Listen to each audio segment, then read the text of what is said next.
Welcome inside TCO Studios. I'm Tatum Everett, and this is Pick 6 presented by KFAN. This is the show where you get to ask the questions, and we had several inquiring minds about the upcoming NFL Draft, which is less than a month away. That first question is from Ryan. He asks, would you be able to use future draft capital and move up in this year's draft? And draft say in Anthony Richardson. What would you as a front office and coaching staff need to do that? He could be used like a Taysom Hill while developing behind Kirk. Well, Ryan, PFF draft analyst Trevor Sikkema answers your question. All right, this is a fantastic question. Anytime that you have a quarterback as talented as Anthony Richardson, projecting him on any team is a lot of fun.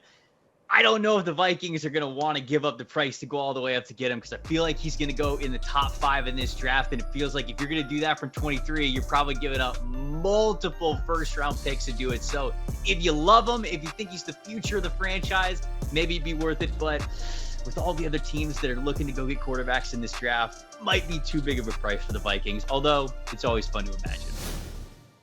A QB pick in the first round always makes a splash, and we have about 4 weeks to discuss who the Vikings will take with that 23rd pick. And that leads us to question number 2.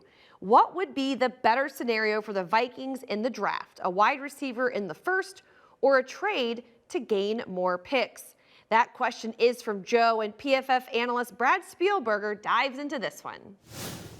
Thanks for the question, Joe. Looking back at last year, kind of the same scenario they had. Take that receiver or trade down in the draft. I think it would be great to add some additional capital after the TJ Hawkinson trade last year. But for me, I think they're in a great spot to add one of these first-round wide receivers, maybe a Jackson Smith-Njigba, maybe a Jordan Addison, maybe a Quentin Johnson out of TCU. I think that could be a great value pick at their first-rounder. Thanks, Brad. And he's on to something. There have been several predictions for wide receiver for the Vikings at pick 23 recently, ever since free agency began. But we'll all wait and see until the NFL Draft on Thursday, April 27th. Question number 3 is from Josh, and he asks, last year had some difficulties getting pressure on opposing quarterbacks. What strategies do you think you will be employing to get more pressure and sacks this upcoming season? Ben Lieber was on the sideline for every Vikings game and tells Josh what he would do. Well, listen, Josh, I think just adding Brian Flores, who is a master of deception, is going to change things tremendously. We saw so many times last year, our defense was just sort of stagnant pre-snap. You saw a lot of too high safety. You did not see a lot of Harrison Smith down at the line of scrimmage and just sort of manipulating the coverage looks for the quarterback. I think that is going to change dramatically this year.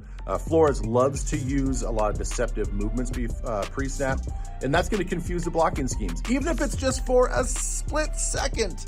If we can just get a little bit, somebody out on the edge or somebody beating a guy on the inside because the offense is a little bit confused on the blocking schemes, I think that's going to change a lot of stuff when it comes to just hurries and pressures and chaos and disruption and all that stuff. So philosophically, without even changing any of the personnel, Brian Flores is a master of deception. He's tremendous at pre-snap reads and confusion.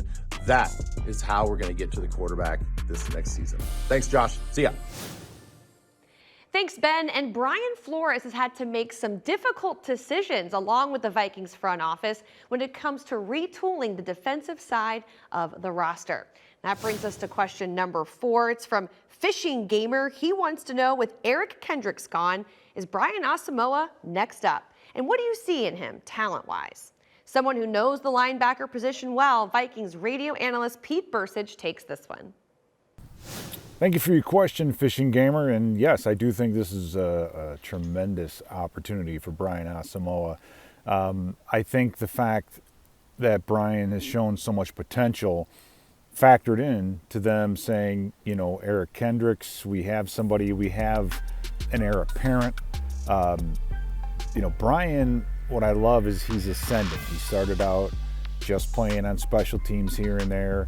And then we noticed he got in on certain packages on defense. And then by the end of the year, they were able to put him in at any time. He finished a couple of games due to injury.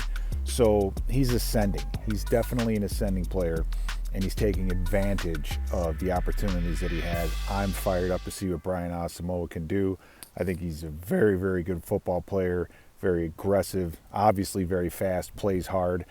And ironically, those are the exact characteristics that got Eric Kendricks his job.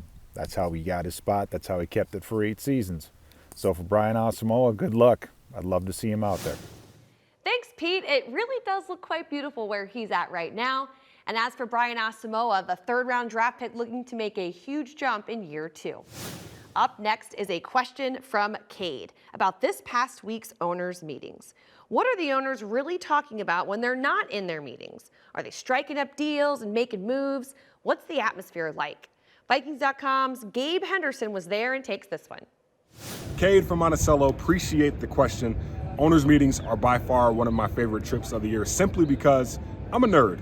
So I love hearing about rules. I love hearing about what the owners are talking about leading up into the season. So yeah, there are conversations that are happening in the meeting rooms that the owners are having, but at the same time, there are deals that are happening also. Kevin O'Connell, I talked to him earlier this week and he says, yeah, don't be surprised if there is a deal between other teams this week. So this is a very unique trip. I love it, but at the same time, I love the fact that the NFL is trying to push towards the goal of making our youth and our consumers younger. So going from NFL Sunday Ticket being on DirecTV to YouTube TV, that is a big step in the right direction. Letting players wear number 0, that is a big step in the right direction. And this is one of the main reasons why I love owners' meetings.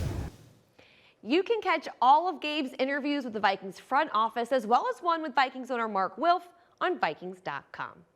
Our final question is from Drew, and he wants to ask a Vikings legend, what was your favorite part about playing for Bud Grant?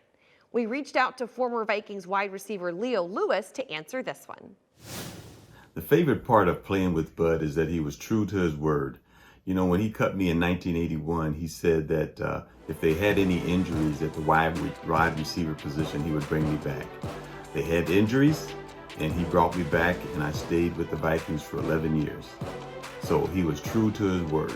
That's leadership. Thanks to Leo for sharing those memories, and thanks to all of our guests on this week's Pick 6. We plan on dropping a couple more episodes before the NFL draft kicks off, so send me your questions on Twitter @Tatum Everett, and they could end up on the next edition of Pick 6.